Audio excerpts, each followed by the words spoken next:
안녕하세요. 알로하 채소 농장입니다. 이제 굳이 이런 것까지 영상을 찍을 필요는 없는데, 이제 제 영상 댓글들이나 다른 뭐 귀농 댓글들도 마찬가지입니다. 이제 농사 짓는 거 미친 짓이라는 이런 댓글들이 많이 있는데, 저는 100% 동의합니다. 농사 짓는 거 미친 짓이죠. 특히 우리나라 지금 CTPPP와 RCEP을 다 가입해서 진행 중이죠. 그 말은 이제 우리나라 이제 농사와 어업과 축산업은 전 세계와 경쟁하는 겁니다. 이 조그만 나라에서 그렇게 대규모로 이제 농사 짓는 거에 대해서는 경쟁이 되진 않겠죠. 인건비 관련해서도 그렇죠. 우리나라는 이제 인건비도 굉장히 높은 수준이고 관련해서 유통비도 높고 합니다. 하지만 이제 그렇게 이제 싼 인건비와 넓은 영토에서 이제 생산되는 이제 농작물들과 이제 관세 없이 경쟁을 한다는 건 미친 짓이고, 지금 당장 뭐 청년 후계농이라든지 관련 귀농 정책이라든지 이런 모든 건 그만둬야 됩니다. 그만둬야 되고, 지금 현재 농업에 노동 가능한 연령의 평균 연령이 65세가 조금 넘습니다. 그렇다고 하면은 이제 이 상태에서 그냥 냅두면은 우리나라 어업과 농업과 축산업은 자연스럽게 10년, 15년 뒤이면 없어질 겁니다. 이제 그렇게 되면 우리나라는 대부분의 이제 농산물과 어업 관련이나 축산물 관련해서는 다른 나라에서 이제 수입해서 먹게 되겠죠. 그게 자본주의로 봤을 때 가장 합리적인 선택입니다. 하지만 그러게 됐을 경우 뭐가 문제가 생길까요? 그죠?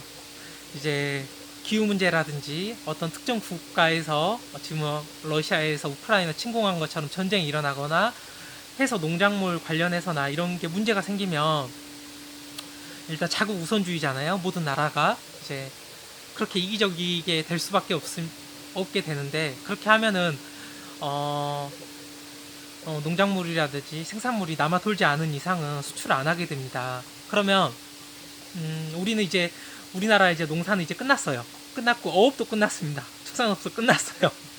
없습니다. 우리나라에서는요. 그러면 수입해서 먹어야 되는데 어? 돈 주고 산다 해도 수출을 안 한대요. 자기들도 없다고. 그럼 어떻게 되죠? 예. 이제 우리가 줄 서서 기다려야 됩니다. 배급을 받아야 돼요. 밀이든 쌀이든 뭐 고구마가 될 수도 있겠고요. 무슨 과일류가 될 수도 있겠고 그렇습니다. 그런 것 때문에 우리나라 이제 농업 정책이 이렇게 해서 청년들이나 귀농하는 분들에게 뭐 3억씩 대출해줘서 시골에 있는 땅을 사라는 것도 미친 짓이고요. 농사를 짓는다는 것도 미친 짓입니다. 하면 안 돼요. 권하면 안 되고, 그렇게 투자한다는 것 자체가 무조건 손해가 날 거고, 아마 이제 그 대출을 해주는 거에 대한 환급도 굉장히 어려울 거예요. 근데 해줄 수밖에 없습니다. 안 해주고 지금 현재 있는 이런 이제 체인들을 다 끊어버리면, 예를 들어서 고구마를 키우는 게 있는데 그 고구마 키우는 걸 배워야 될 거 아니에요. 지금 농사 짓고 계신 분들이 돌아가시기 전에 젊은 층들이 그걸 배워서 이어받아서 이게 이어져야 됩니다. 하지만 그게 깨져버리는 순간 그걸 다시 시작하기는 굉장히 어려워요. 이미 농토라든지 이런 것들은 다 황폐해져 있을 거고요. 그렇게 되기 때문에 어쩔 수 없이 지금 농업 정책이 이렇게 되고 있는 겁니다. 그렇다고 해서 이제 지금 농업인들이 잘 살기 위해서는 뭐 하다못해 가락시장에서도 농산물에 대한 최저가 가격을 보상해 주거나 하는 다양한 방법들이 있죠. 하지만 그렇게 되면 어떻게 되죠? 이 농산물 가격, 이 원자재 가격이 너무나 많이 올라 버리잖아요. 그죠? 그렇게 되면은 우리나라 전체적으로 인플레이션이 일어나고 굉장히 또 힘들어지는 상황이 생깁니다. 그래서 어, 농사를 짓긴 지어야 돼요. 누군가는. 미친 짓입니다. 미친 짓이고, 저도 이제 누누이 말씀드리지만 이제 농사 짓는 것보다 도시에서 다른 일 하는 게 훨씬 더 수익이 좋을 수가 있어요. 그래서 저도 항상 영상에서 그렇게 얘기는 드립니다. 아, 하지만 국방의 의무를 다해서 누군가는 그 조그만 월급을 받으면서 군대를 가잖아요. 그죠? 사회 고위층들이 어떻게 해서든 자기 자식들은 군대 다 빼고 자기들은 군대 안 가고 하지만, 그렇게 서민들은 가서 군대 가서 그렇게 봉사를 하잖아요. 이제 농업도 마찬가지입니다. 누군가는 해야 돼요. 누군가는 해야 되고 누군가는 빚을 져야 됩니다. 어? 누군가는 시골에 있어 있는 이 토지를 다시 사줘야 돼요. 여기 있는 계신 분들이 돌아가셔서 팔아야 될 거 아니에요. 이 땅을요, 농지를요. 그럼 누군가는 또 사줘야 돼요. 사는 거 미친 짓이죠. 그죠? 하지만 누군가는 또 사줘야 되고 누군가는 또 농사를 지어줘야 됩니다.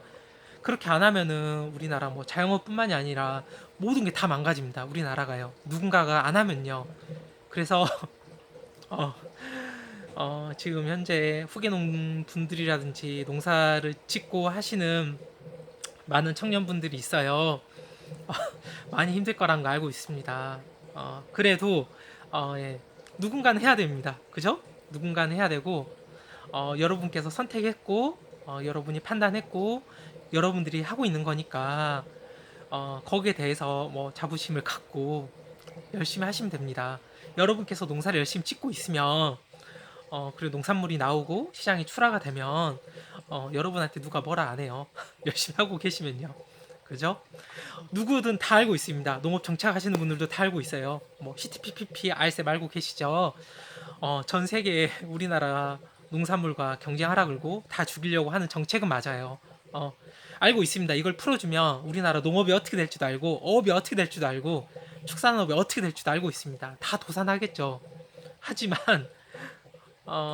우린 휴대폰도 팔아야 되고 자동차도 팔아야 되고 수출로 먹고 사는 나라잖아요. 그러니까 누군가는 하긴 해야 됩니다.